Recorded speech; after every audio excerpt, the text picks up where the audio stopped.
नहमदुहु व नुसल्ली अला रसूलिहिल करीम अम्मा बाद फ़ाउज़ु बिल्लाहि मिनश शैतानिर रजीम बिस्मिल्लाहिर रहमानिर रहीम अस्सलामु अलैकुम व रहमतुल्लाहि व बरकातुहू। सूरत अल आला आयत नंबर 14 और 15। आज की आयत में अल्लाह ताला हमें एक बहुत बड़ा राज बताने वाले हैं, क्योंकि हम सब कामयाब होना चाहते हैं। लेकिन क्या हम जानते हैं कि अल्लाह की नज़र में कामयाबी क्या है?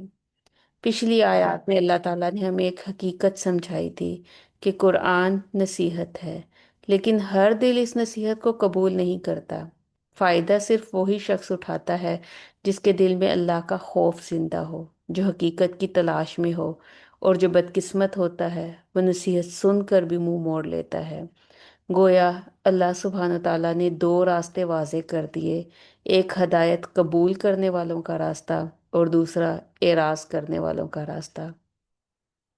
अब यहाँ से कुरान अचानक हमें एक बहुत खूबसूरत मोड़ देता है। सवाल ये है, आखिर वो कौन लोग हैं जो वाकई कामयाब हो जाते हैं, और वो कौन सी सिफात हैं जो इंसान को हकीकी फलाह तक पहुंचाती हैं? इसी सवाल का जवाब आयत नंबर 14 और 15 में दिया जा रहा है। आउज़ु बिल्लाहि मिनश शैतानिर रजीम बिस्मिल्लाहिर्रहमानिर्रहीम। क़द अफ़लह मन तज़क्का। यकीनन कामयाब हो गया वो शख्स जिसने अपने आप को पाक कर लिया। यहाँ अल्लाह सुब्हानहू व तआला कामयाबी का ऐलान कर रहे हैं, लेकिन कामयाबी कौन सी?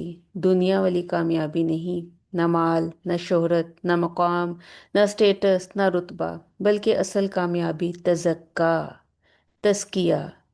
तज़किया सिर्फ ज़ाहिरी सफाई नहीं, बल्कि ये दिल की सफाई है। हसद से पाक होना, गरूर से निकलना, रिया से बचना, गुनाहों की मैल धोना, नियतों को खालिस करना।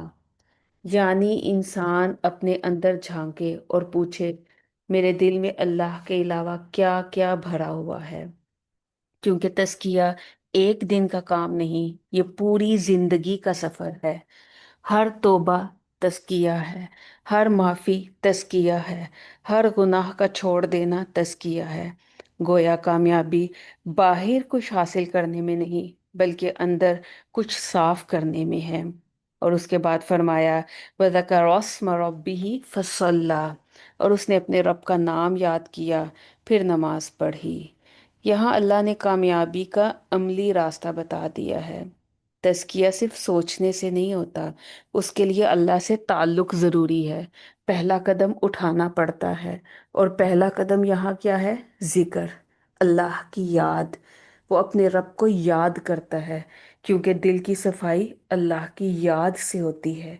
जब इंसान अल्लाह को याद करता है, दिल नरम होता है, गफलत कम होती है, नीयत दुरुस्त होती है, और जिक्र दिल को जिंदा कर देता है।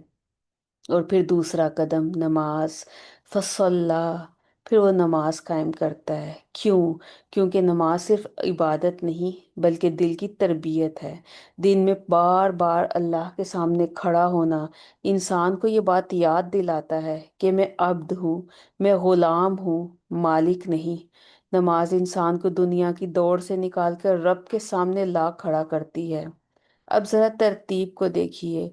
पहले तस्किया हुआ, दिल की सफाई हुई, फिर जिक्र हुआ, यानी जुबान ने हरकत शुरू की, और फिर जिस्म झुक गया, यानी नमाज।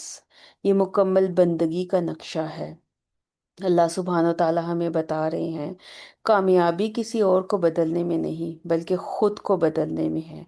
और खुद को बदलने का रास्ता दिल की सफाई, अल्लाह की याद और नमाज से ताल्लुक में है। अगर नमाज बोझ लग रही है तो दिल को तज़किया की ज़रूरत है, और अगर जिक्र कम हो रहा है तो दिल दुनिया से भर गया है। जरा अपने आप से पूछिए, क्या मैं अपने दिल की सफाई पर काम कर रही हूँ? क्या मेरा जिक्र सिर्फ जुबान तक है या दिल तक पहुँच चुका? और क्या मेरी नमाज सिर्फ मुलाकात है या मेरी आदत ही बन चुकी है? क्योंकि अल्लाह सुब्हान ताला ने खुद ऐलान फरमाया है, क़द अफ़लह, कामयाब हो गया। कौन कामयाब होगा? जो तज़किया कर ले।